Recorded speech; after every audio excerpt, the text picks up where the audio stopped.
Bonjour et bienvenue sur astuce-de-geek.fr pour cette toute nouvelle vidéo dans laquelle je vais vous montrer comment activer Copilot sur Windows 11.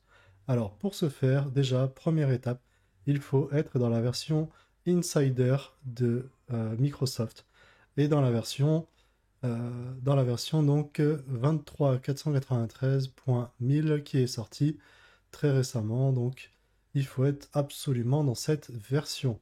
Pour activer Copilot, c'est très simple, donc par défaut il n'est pas activé, il n'est pas disponible sur le système, mais il est activable. Alors pour ce faire, il va falloir télécharger ViveTool, qui est un petit utilitaire qui va vous permettre d'activer les fonctionnalités. Vous le téléchargez ici au format zip. Ensuite, vous ouvrez le fichier zip, vous le mettez par exemple sur votre bureau. Vous faites clic droit, extraire tout, extraire ici, et ensuite vous prenez tous les documents qui sont ici, vous faites CTRL-C, ensuite vous allez dans votre disque local C, dans le répertoire Windows, dans Système 32, et vous collez ici tous les fichiers. Par défaut, moi ça me demande de remplacer parce que je les ai déjà.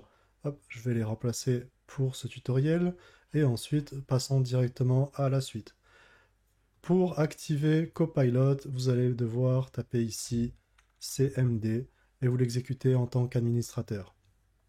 Vous faites oui et ensuite vous allez taper la commande suivante que je vous mettrai dans la description qui est ViveTool Enable avec le numéro d'ID pour activer le Copilot. Ensuite vous faites Entrée et si tout s'est bien passé ici il vous dit Successfully. Vous fermez tout ça et vous n'avez plus qu'à redémarrer votre ordinateur. Voilà, votre PC vient de redémarrer après un court chargement. Vous allez vous retrouver ici avec un nouvel icône dans la barre des tâches qui est l'icône de Copilot qui est disponible du coup et vous pouvez très bien lui taper n'importe quel texte. Par exemple ici je lui ai tapé bonjour, il m'a répondu et vous pouvez très bien lui mettre un texte quel temps fait-il à Paris. Par exemple là j'ai cliqué dessus et ensuite il va me répondre en faisant une recherche à base de Paris et de la météo.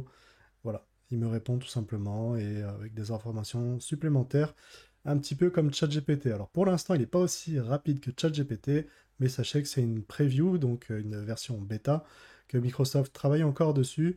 Et bien sûr, ils apporteront des améliorations, de la rapidité et plus de précision. Voilà, c'est tout pour moi. Ciao tout le monde!